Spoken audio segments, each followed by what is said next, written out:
నమస్తే అండి. మొదటిసారిగా డువాడే ఛానల్ చూస్తున్న వాళ్ళు సబ్స్క్రైబ్ చేసుకోండి. కిందనే గంట సింబల్. అరౌండ్గా ఒక 10 మార్క్స్ ఉన్నాయని అంటుంది సార్.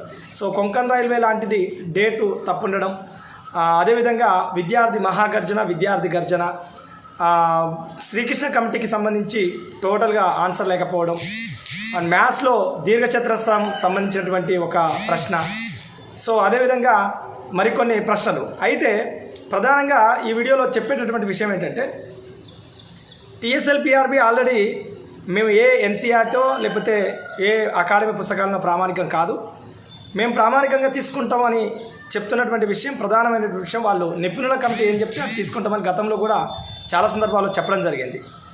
నెంబర్ 1 అదొకటి. ఇక రెండవది, సో నిపుణుల కమిటీ ఎలాగో మీరు రిక్వెజేషన్ ఇస్తే డెఫినెట్లీ వాళ్ళు తీసుకుంటారు మీ ఒపీనియన్స్. ఇక రెండవది, తెలుగు ఇంగ్లీష్ నుంచి తెలుగులోకి ట్రాన్స్లేట్ అయినప్పుడు ఏమైనా తప్పిద ప్రశ్నలు ఉంటాయి.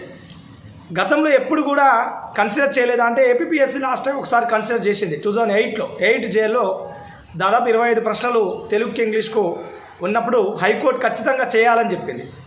సో కాబట్టి మీకు పాసిబిలిటీస్ ఉంటాయి. రేపు ప్రిలిమినరీకి వచ్చిన తర్వాత మీరు కంపల్సరీ ఆబ్జెక్షన్స్ ఇచ్చే ప్రయత్నం చేయండి, లేకపోతే టెక్నికల్ వాళ్ళని కన్సల్ట్ అయ్యే ప్రయత్నం చేయండి. సో నిపుణుల కమిటీకి రిక్వెస్ట్ అందే విధంగా మీ ప్రయత్నంగా మీరైతే చేసే ప్రయత్నం చేయండి, ఓకేనా? సో మీకేదన్నా సలహా రూపంలో మా డువాడే ఛానల్ ఏదైనా ఉంటే చేయడానికి అవకాశం ఉంటుంది. వాళ్ళు ఏదైనా సమాచారం ఇచ్చినప్పుడు కూడా మీకు తెలియజేసే ప్రయత్నం చేస్తాం. Thank you so much.